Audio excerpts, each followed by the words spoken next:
할렐루야. 하나님의 은혜와 사랑이 함께 하시기를 소원합니다. 특별히 우리 청소년부 아이들이 하나님의 은혜 가운데 세워지기를 간절히 소원합니다. 오늘 우리 청소년부 헌신 예배를 드립니다. 이런 기회가 좀 자주 있으면 더 좋을 것 같다 하는 생각도 듭니다. 우리랑 뭔가 좀 다르죠? 뭔가 좀 다른 것 같습니다. 우리 청소년부 학생들에게 묻겠습니다. 여러분들은 누군가 여러분들을 위해서 매일 기도하고 있다는 것 아십니까? 누군가 기도하고 있습니다. 여러분들의 부모님께서 기도하고 있고 교회가 여러분들을 위해서 기도하고 있습니다. 뭘 기도할까요? 좋은 대학 가도록 기도할까요? 안정된 미래가 주어질 수 있도록 기도할까요? 물론 그것을 위해서도 기도할 겁니다. 우리는 고3들을 위해서 이들이 좋은 성적을 거둬서 원하는 대학 가기를 기도하고, 이들이 잘 자라서 이 땅 가운데 잘 정착하는 삶을 살아가기를 기도할 겁니다. 근데 그것보다 훨씬 더 중요한 기도가 있다. 오늘 이 기도를 함께 나누어 보려고 합니다. 자, 72편인데 이 72편의 표제를 보시면 솔로몬의 시 이렇게 되어 있습니다. 솔로몬의 시 이러면 솔로몬이 지은 시 이렇게 생각할 수 있지만 번역을 조금 다르게 할 수 있습니다. 솔로몬에 관한 시 혹은 솔로몬을 위한 시 이렇게 번역할 수도 있습니다. 저는 솔로몬을 위한 시 이렇게 해석하는 게 좋다고 생각합니다. 히브리 성경을 헬라어 성경으로 번역한 70인역이라는 성경이 있는데 그곳은 솔로몬을 위한 시 이렇게 번역을 했습니다. 그러면 누가 솔로몬을 위해서 썼다는 건데, 자, 누가 솔로몬을 위해서 이 시를 썼을까요? 솔로몬의 아버지인 다윗이 씁니다. 그래서 72편 맨 마지막을 보면 이렇게 되어 있습니다. 이새의 아들 다윗의 기도가 끝나니라. 이 시를 다윗이 썼다는 거죠. 그래서 다윗이 솔로몬을 위해서 시를 썼습니다. 다윗이 자신의 뒤를 이어서 이스라엘의 왕이 될 솔로몬을 위해서 기록한 시. 그런데 이 내용이 기도에 가깝습니다. 그래서 왕을 위한 기도 이럴 수 있고, 자녀를 위한 기도 혹은 아버지의 기도 이렇게 이해할 수 있을 것 같습니다. 자, 상상을 한번 해보죠. 다윗이 이스라엘의 왕입니다. 이제 왕위에서 물러나야 되고 아들 솔로몬을 세워서 왕위를 이어가도록 해야 합니다. 이 아버지가 아들을 위해서 기도하면 무엇을 기도할까? 자, 여러분들이 왕이라면 무엇을 기도하시겠습니까? 하나님, 뭘 기도하죠? 하나님, 제 아들에게 강한 군대를 주셔서 주변의 민족들을 다 이기게 하십시오. 이렇게 기도할 수도 있죠.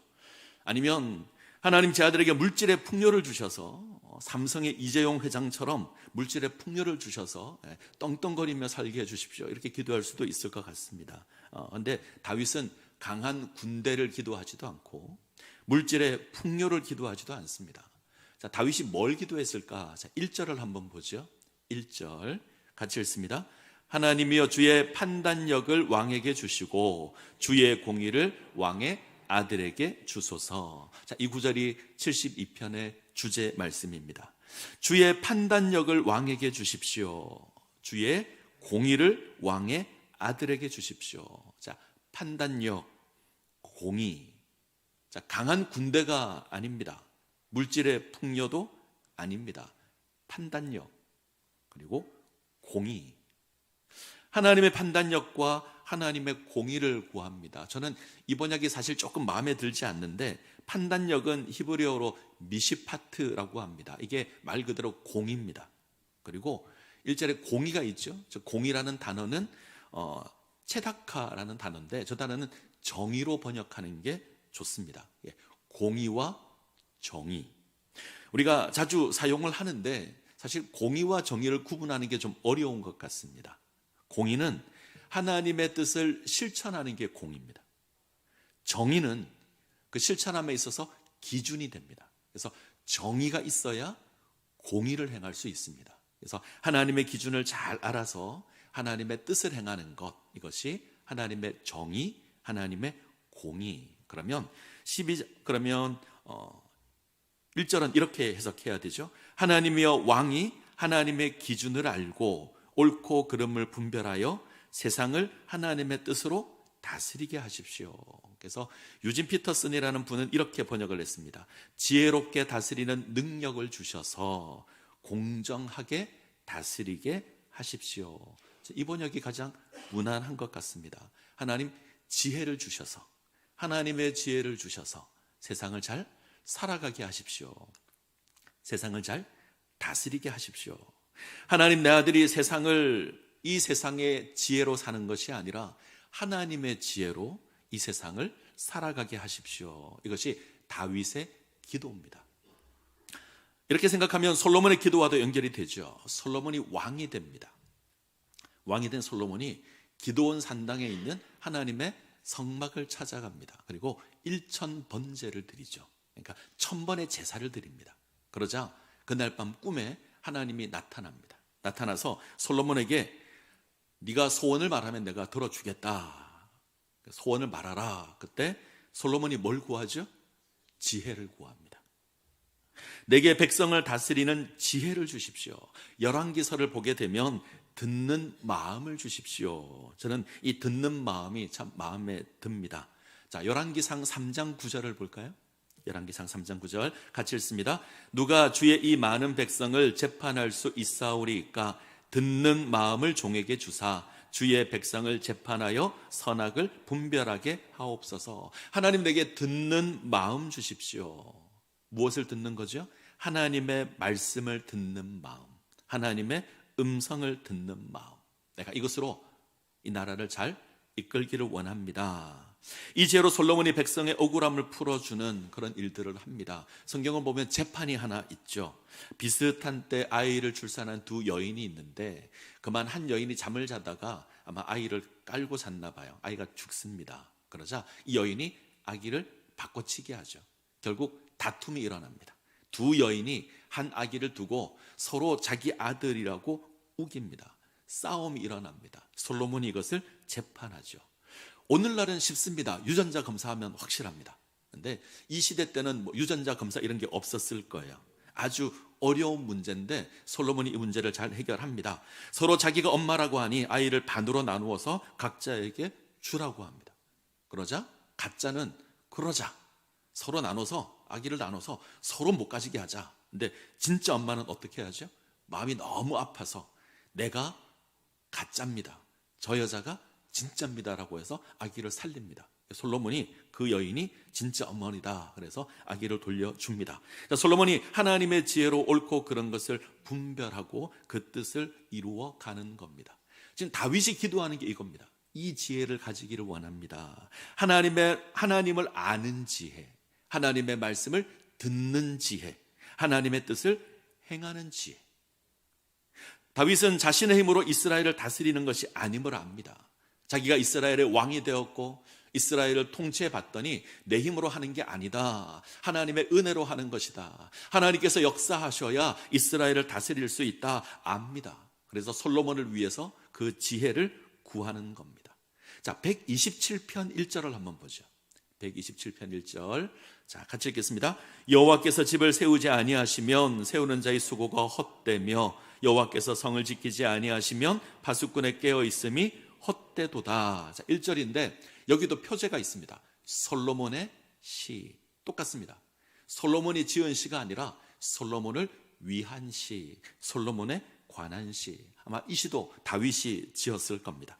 다윗은 왕이 될 솔로몬을 향해서 하나님께서 함께하지 않으면 모든 것이 헛될 거다. 네가 하나님의 성전을 짓는다고 해도 하나님이 함께하지 않으면 헛되다. 네가 예루살렘 성을 지킨다고 해도 하나님이 함께하지 않으면 헛되다. 이 뒷구절이 있습니다. 네가 아침 일찍 일어나고 늦게 누우며 수고의 떡을 먹는다고 해도 하나님이 함께하지 않으면 헛될 거다. 하나님이 함께 하셔야 네가 하는 모든 것이 의미가 있다, 형통하다.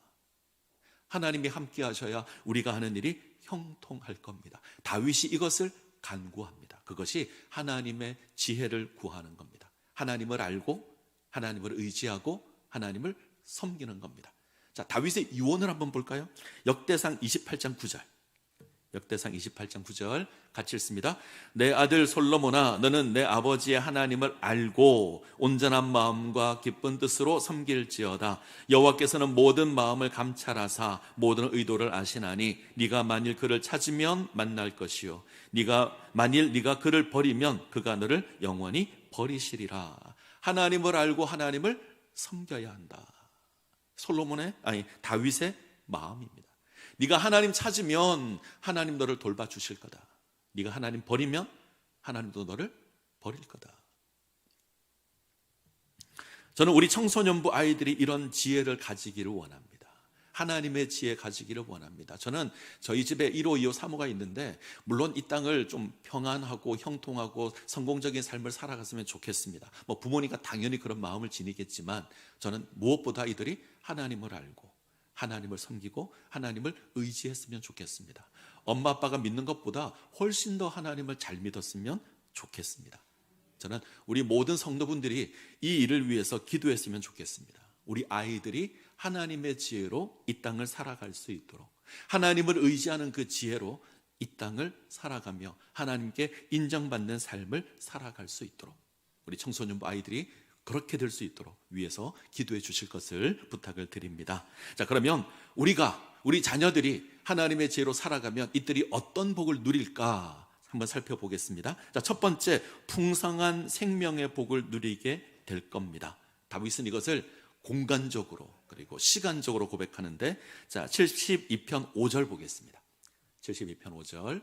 자, 같이 읽습니다. 그들이 해가 있을 동안에도 주를 두려워하며 달이 있을 동안에도 대대로 그리하리로다. 자, 번역이 좀 어렵습니다. 쉽게 번역하면 하나님을 두려워하는 삶을 살면 해가 있을 동안에 달이 있을 동안에 대대로 다스리게 될 것이다. 조금 더 바꾸죠? 해가 달아 없어질 때까지, 달이 달아 없어질 때까지 통치하게 될 것이다. 다스리게 될 것이다. 너희가 하나님을 섬기면, 솔로몬 네가 하나님을 섬기면 너희의 왕조가 영원히 세워지게 될 것이다. 이 시간적인 복이죠. 네가 영원토록 형통할 거다. 자, 공간적인 복이 있습니다. 8절을 보죠.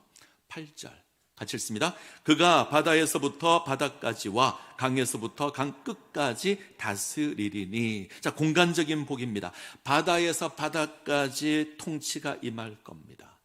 강에서 땅 끝까지 다스리게 될 겁니다. 성경을 조금 더 읽고 나가면 10절을 가면 이방 나라들이 와서 절하고 조공을 바칠 겁니다. 11절을 보면 모든 왕들이 엎드려 절하고 모든 민족이 왕을 섬기게 될 겁니다. 이스라엘이 풍요롭게 된다, 이런 말입니다. 이런 놀라운 은혜가 있을 겁니다. 하나님께서 영원토록 복을 주실 것이고 이 땅에서 풍성한 복을 누리게 할 겁니다. 자, 두 번째 복, 풍성한 생명으로 다른 사람을 구원하게 될 겁니다. 왕이 하나님의 지혜로 행할 때 하나님의 풍요를 누릴 겁니다. 온 세상 통치하고 다스릴 겁니다. 자, 이 복으로 다른 사람을 세울 겁니다. 가난한 자를 도울 겁니다. 자, 12절부터 14절을 볼까요? 12절에서 14절. 자, 조금 긴데. 자, 같이 읽겠습니다. 그는 궁핍한 자가 부르짖을 때 건지며 도움이 없는 가난한 자도 건지며 그는 가난한 자와 궁핍한 자를 불쌍히 여기며 궁핍한 자의 생명을 구원하며 그들의 생명을 압박과 강포에서 구원하리니 그들의 피가 그의 눈앞에서 존귀 여김을 받으리로다. 궁핍한 자가 부르짖을 때 건질 수 있을 겁니다. 도움을 받을 만한 그것이 없는 자를 건져낼 수 있을 겁니다. 저는 우리 자녀들이 이런 삶을 살았으면 좋겠습니다. 가난한 자를 도와 건질 수 있는 자, 약한 자를 도와서 세울 수 있는 자, 우리 청소년부가 이 모습 가운데 세웠으면 좋겠습니다. 다른 사람을 향한 긍휼의 마음을 가지고 다른 사람을 돕고 다른 사람을 세우고 다른 사람에게 복을 전해줄 수 있는 사람, 이런 멋진 인생이 되시기를 간절히 소원합니다. 이렇게 할 수 있는 건 그 마음에 긍휼의 마음이 있어서 그렇습니다. 하나님의 마음이 있어서 그렇습니다. 사실 인간은 이기적이잖아요. 자기 것 챙기지 다른 사람 거 안 챙깁니다. 인간은 풍요롭게 된다고 해서 다른 사람 돕지 않습니다. 철저하게 자기 중심의 삶을 삽니다. 그런데 하나님의 마음을 가지고 있으면, 하나님의 지혜를 알면 다른 사람을 긍휼히 여기고 다른 사람을 돕는 인생을 살아갈 수 있을 겁니다. 저는 우리 자녀들이, 우리 청소년부가 이 은혜를 누리기를 간절히 소원합니다. 아멘. 자, 정리해보죠.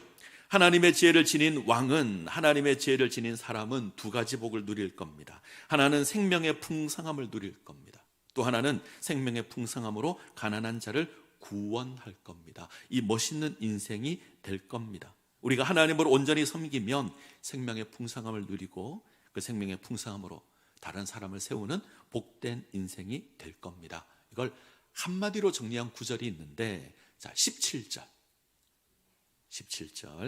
자, 같이 읽겠습니다.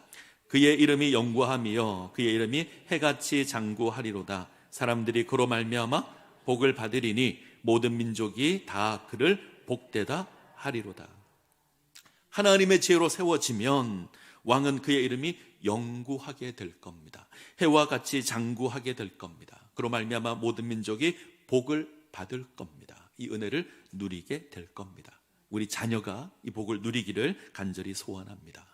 하나님의 지혜로 이름이 영광을 받고 하나님의 지혜로 다른 사람을 섬기고 이런 멋진 인생이 되기를 소원합니다.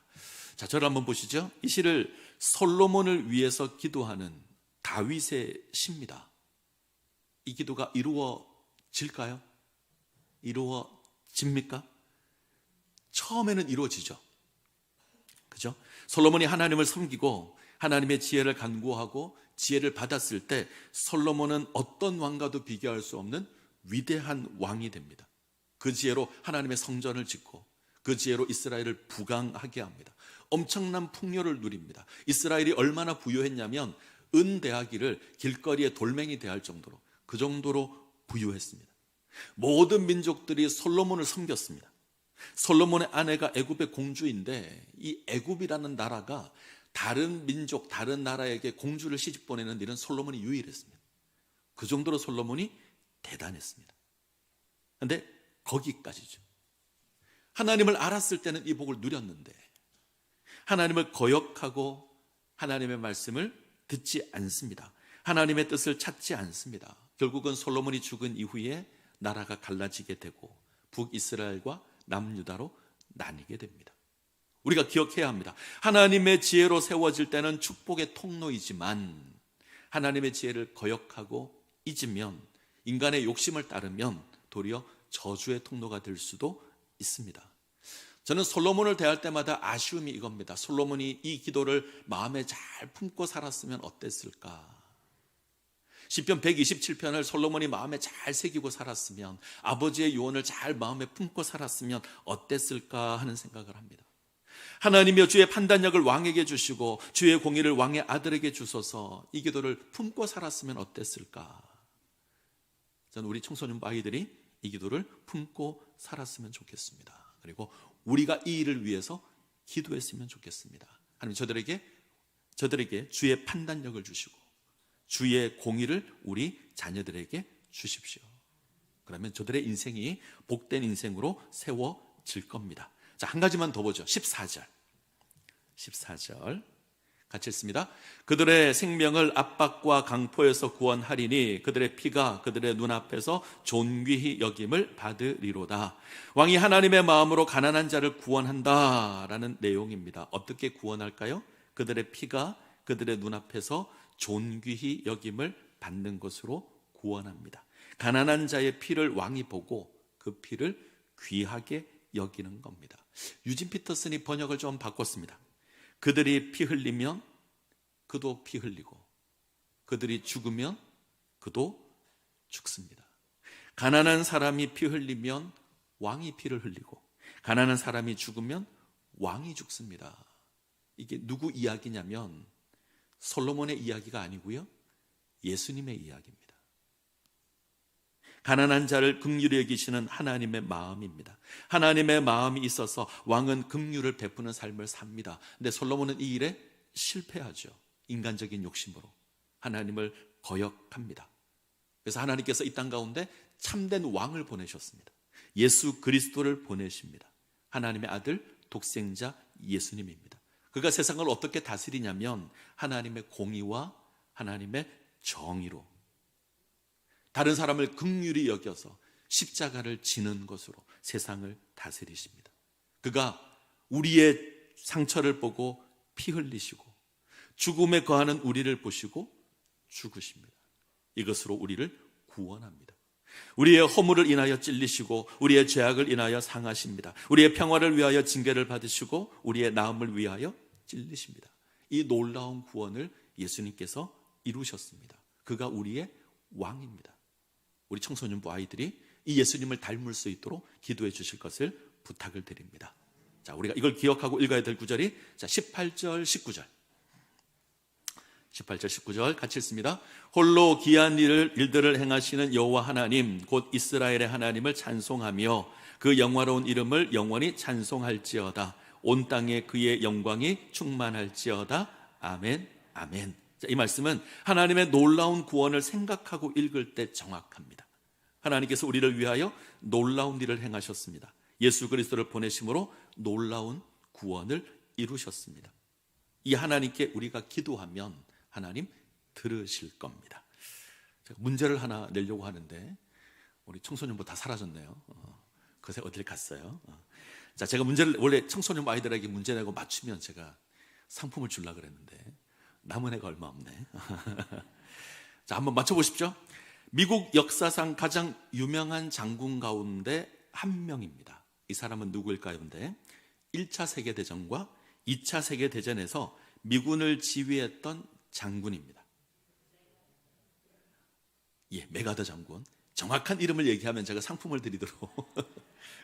자, 조금 더 제가 얘기하면 6.25 한국전쟁 때 유엔군 총사령관으로 위임했고 인천 상륙작전을 성공하여 전쟁의 방향을 바꾼 군인입니다. 더글라스 메가더 장군. 이 메가더 장군이 아들을 위해서 보낸 편지가 있는데 그 편지 가운데 아들을 위한 기도가 있습니다. 아버지의 기도. 아주 유명한데 제가 앞부분만 읽겠습니다. 오 주여, 내 아이가 이런 사람이 되게 하소서. 약할 때에 자신을 분별할 수 있는 힘과 두려울 때 자신감을 잃지 않는 용기를 주소서. 정직한 패배 앞에 당당하고 태연하며 승리의 때에 겸손하고 온유한 사람이 되게 하소서. 내 아이가 이런 사람이 되게 하소서. 자신의 본분을 자각하여 하나님과 자신을 아는 것이 지식의 기초임을 깨닫는 사람이 되게 하소서. 저는 이 내용을 보면 오늘 우리가 대하는 72편과 닮았다 이런 생각을 했습니다. 시작이 이렇게 가죠. 약할 때 자신을 분별할 수 있는 힘과 이 부분도 닮았고 자신의 본분을 자각하여 하나님과 자신을 아는 것이 이것도 닮았습니다. 자신을 분별할 수 있는 힘이 있어야 되고 자신의 본분을 자각할 수 있어야 합니다. 하나님을 알고 자신을 알아야 합니다. 이것이 하나님을 아는 지혜일 겁니다. 우리 청소년부 아이들이 이런 모습으로 세워질 수 있도록 위해서 기도해 주십시오. 하나님을 아는 지혜를 주셔서 하나님을 사랑할 수 있도록 자신을 알고 하나님을 사랑함으로 이 땅 가운데 세워질 수 있도록 그래서 하나님 나라의 멋진 일꾼으로 세워질 수 있도록 기도해 주실 것을 부탁을 드립니다.